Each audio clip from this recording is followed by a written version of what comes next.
Welcome back to Good Morning Football. Jerry Rice is on the show. That's right. I'm kind of nervous to meet him. I've never met him before. He's a nice guy. Yeah? He's going to have a great time. Incredible presence, Jerry Very Rice. smiley. Yeah, you were saying that yesterday. This guy walks in the room, you know it's Jerry Rice. Peter, when they got him in the Hall of Fame, the person who spoke for him, what was the speech to get Jerry? I think it was Nancy Gay. She got up there and she just said two words. She said, my presentation for Jerry Rice is Jerry Rice. Okay, he's in. Let's go. Special treat in store for all of you viewers out there. Also, Will Selva's out in the newsroom in Culver City, keeping his eye on everything. Speaking of the GOAT. Yeah, he is one of the GOATs for sure. Listen, 6 teams are on a bye. What's going on with quarterbacks? Let's go to Carolina, talk about the status of Mr. Cam Newton. Yeah, there's a lot of uncertainty there, Kay, guys. Good morning to you and good morning, everyone. Well, in Charlotte, you see Kyle Allen. He will certainly assume his position under center as he has since week 3. Now, Allen winning 5 of his last 6 starts in place of Cam Newton, and Allen filling in for Newton, who continues to rehab his foot injury. Newton is on the team's active roster, but there's still uncertainty over whether he'll be placed on injured reserve for the balance of the season. Head coach Ron Rivera and Allen continue to have to answer questions about Newton, which Rivera thinks isn't fair to the Panthers' current starting QB. And you mentioned nothing really seems to faze Kyle. Do you think for him to get up here week after week, game after game, it makes it more complicated for him to have to answer questions about Cam Newton, another quarterback on the roster every time? I know it's us asking it, but that's exactly it. That's where it becomes complicated. I mean, the truth of the matter is if you didn't ask it wouldn't be a bother. And I mean that. I mean, I give you an answer and tell you what it is. You know, as far as I'm concerned, I'm not sure why it's continued being brought up. You know, every Monday I'd be happy to answer the opening question, answer the elephant in the room, and then move on.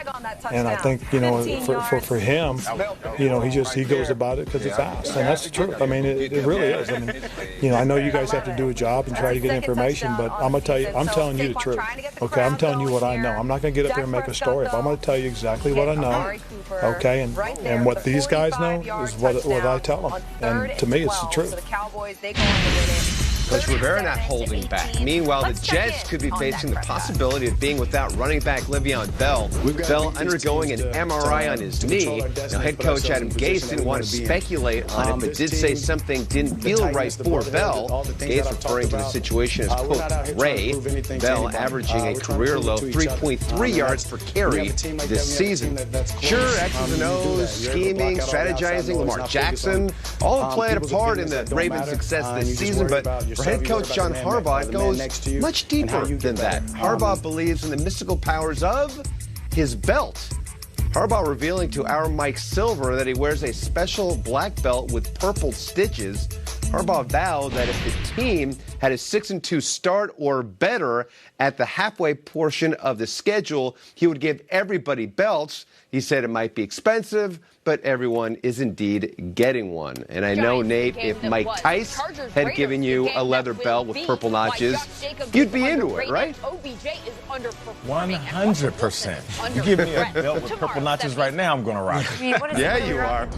This is Popeye? Spinach eating. Is he the bad guy? Yeah, he's the bad guy. All right, thank you so much. Sometimes it's good to be the bad guy. Sometimes it is like Lamar Jackson saying, I'm the bad guy in this league. And you got the best of the Patriots defense, of course, on Sunday night. No, it really is. It's the guy from... I know. I'm transfixed by it. I like the hamburger guy. New England and Belichick. He's a thief, man. They had no answers for the young quarterback. Oh, no, they didn't. And with more in the aftermath from this game, what's up, Mike Giardi? Good morning, Kay. What happened to the #1 rated New England Patriot defense, the one that was making the 2000 Ravens and the 85 Bears blush? I'll tell you what happened to him. Lamar Jackson. And no, Lamar didn't put up this ridiculous statistical game on Sunday night when the Patriots were knocked off from the ranks of the unbeaten, but what he did was control the football game. And one of the underrated things about Lamar Jackson is because he's so deft handling the ball and hiding the football, it really creates lanes and holes for Mark Ingram and Gus Edwards et al. That maybe wouldn't normally be there. And Ingram was talking about that in the post-game scenario. He said, so many eyes are on Lamar, and sometimes all of a sudden I've got the ball and I've busted into the second level, and guys are still looking in the backfield while I'm running by him. He said it certainly benefits our offense. The other thing that can't be understated here is the job that Greg Roman has done tailoring this offense to Lamar Jackson's talents. Really a terrific job in their script early on. the touchdown on the long drive, a field goal, and then another touchdown on their third drive of the game. Really a credit to Roman and what he's done with this young quarterback. Keep working. Thanks, GR. Guys, I went to the dark place at his Twitter yesterday. Spent a lot of time there bodying fans bodying me over things like the Patriots and the Ravens. And a lot of Patriots fans think, well, if we get back to the playoffs, we're beating them. They didn't even blitz. They didn't give them all they had because they know they're going to face them and beat them round 2. The numbers don't say so. The Patriots have lost their last 5 postseason games in rematches against teams that defeated them in the regular season. Of course, it goes back to 2015, quite a bit ago. But still, this is a weird sort of stat. The results, all losses in round 2. So that brings us to a little believe it or not. Hey, would the Ravens be expected to beat the Patriots if they do meet again in the playoffs? Believe it or not? I believe it. Yeah. Okay, you're bodying fans? I was getting I was, you know what I was doing? No. Procrastinating from doing anything productive. So I sat there on my couch and was like, yeah, bro. I did Did you that. use your elbows? Top row? Kind of. I was like, Yeah. Wow. it was bad. It was bad. I'll never do it again. I do it like once every couple of months. Get it out of the system. You guys probably muted me. Yeah, I was just like over it. I'm doing my top 5. My 5. Not fun. Not easy. Dan Hansis, I love you. Okay. Not easy. Yeah, those streets are tough, aren't they? I'm going to say that the Ravens should be favorites, and everyone's going to point to that rematch when it happens, and it'll probably be in Foxborough. And guys, I'm going to give you a bonus right now. My top 5 head coaches in the NFL right now: Bill Belichick, Pete Carroll, Sean Payton, Doug Peterson, and John Harbaugh. John Harbaugh has been to Foxborough in the playoffs. He won an AFC title game in Foxborough. He won another game by about 30 points. Okay. And he ain't never had Lamar when he did it. I love the Patriot mystique and everything. I don't think John Harbaugh or Lamar are afraid of it. They should be favorites.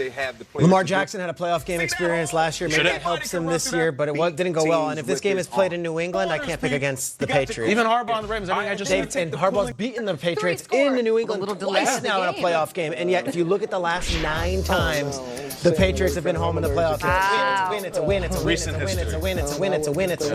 And you're bringing in Lamar Jackson in just his 2nd career playoff run. I don't care if they go 14-2. If the Patriots are home in this game, I can't pick against New England at home in a playoff game. Just not in recent history. Brady, 42 years old, going up against a young buck in his building after a week to prepare. No. I'm going with the Patriots at home. You said you can't pick against the Patriots at home. Kyle, you said it's probably going to be in New England. Maybe it's not. In the last 6 games, Tom Brady, 7 touchdowns, 5 interceptions. What if he's trending in that direction for the rest of the season? And what if the Ravens are trending in the same direction? I feel like when it comes to games like this, knowing that they might meet again in the postseason, it's just like when we played Madden. You're only as good as your last game. So until the Patriots prove that they could beat the Baltimore Ravens, guess what? I'm going to say that the Baltimore Ravens are a better team than New England Patriots. Does it do anything to the rest of the AFC, the Chiefs, the other teams, the Colts, the Texans, knowing that it's watching that game Sunday night and seeing that the Patriots are vulnerable? Does it actually do something to them? It was the scene from the movie 300. It was Xerxes getting cut, and for the first time us seeing that he was human. And all of a sudden, we're looking at Tom Brady, Bill Belichick, Josh McDaniels, everybody on that staff, players and coaches, the boogeymen unmasked, like an episode of Scooby-Doo, and we're seeing for the first time that this team isn't as strong as they said. I also think of those quarterbacks, Mahomes and Watson, and guys like that who think, okay, I'm not Sam Darnold or Baker Mayfield or Luke Falk. I'm like Lamar Jackson. I'm a gamer. I'm a guy who's going to go out and win that game. They haven't played many great quarterbacks, the Patriots. They finally played one, and they lost. Let's move on. Right now, it's been a frustrating season for the Browns and their fans. Odell Beckham Jr. certainly hasn't put up the numbers that many were expecting. He has just 1 touchdown this year. I mean, Taysom Hill has more touchdowns than Odell Beckham Jr. Believe it or not, the Browns offense is struggling because they're not getting the ball to Odell Beckham Jr. enough, Nate. No, that's not it. As much as I want to say throw the ball to Odell, and I've said it on this show, that's not the reason why they're losing. The reason why they're losing is play calling. There's a lack of creativity. You know, we've talked about it here at the table. Freddie Kitchens, this is your life. You're like a man that is broke and all of a sudden is blessed with millions of dollars. How are you going to go spend it? And right now he's not spending that money wisely. He's not using that talent wisely. And then the second tier of that is Baker Mayfield just isn't playing well. He's not playing like a guy who had 27 touchdowns and didn't start till week 3, and that was a rookie passing record. He's playing like a guy who's been sipping on his own Kool-Aid, and that's to keep it real. I think it's lemonade, actually. And listen, you know, thing is, maybe he's not. You know, we make a big deal about the commercials and him being everywhere. Yeah. That's what you're supposed to do. There's 1,000 other guys in the league that are taking advantage of opportunities, making money off the field. Yeah, dude. I just feel like Baker Mayfield has regressed tremendously, and that's part of their struggles. It reminds me of Blake Griffin. He used to do all these commercials, and then he gets in the NBA playoffs, and they would run them, and he was never in the games. But I don't look at Baker. I'm looking at Jim Tomsula 2.0, which is what I'm calling Freddie Kitchens. The classic, like the positional coach who the player's really close with, and screw it, let's hire him.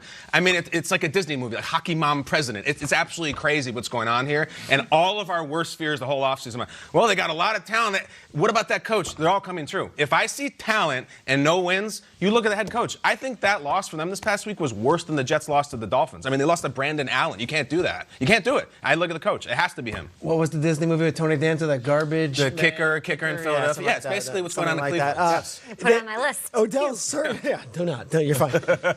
Odell certainly doesn't help them, though. I mean, he hasn't had the season. They traded a first-round pick. They traded Jabril Peppers. They traded a third-round pick. And everyone thought, oh, my gosh, like, we got Odell back. He's not been anything special either. So. We had a holiday on the show, Peter, that day. The next day after they got Odell. It was the biggest Browns news. robe. I mean, you wore Browns robe. Yeah. Nate got the jersey. We were way into it. And I think it was warranted. He's one of the most exciting players. But this guy's got no sizzle this year, and I don't blame him.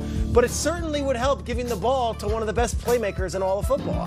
They don't give him the ball, and I feel like it's a completely irrelevant player in a season that's been completely irrelevant for the Cleveland Browns fans. Impromptu, believe it or not, Baker Mayfield deserves the venom he gets for his post-game outfit. Yeah, and did you see the follow-up now? So everyone said he looked like one of the Wet Bandits. And then Macaulay has tweeted now. Macaulay tweeted with a can of paint saying, Baker Mayfield, I'm here ready for you. I'm not kidding. Macaulay Culkin did. It's fantastic. Macaulay's brother's name? Kieran. He's my favorite. Kieran's Macaulay's still ready? Yes, he's ready to paint, dude. Football. You got the micro machines lined up and everything. Hey, Kyle, you've been gone, but I heard in the hallways whispers of a repeat champion in Angry Runs. Look, it's possible. Somebody's checking in who wants another crown, and it's somebody we all love, and it might be on the left right there. Oh, boy. Kiddo wants this thing bad. I was up all night doing power rankings for week 10. Only the top 5, and it was really that hard. I mean, the Ravens beat the Patriots. Should they be above the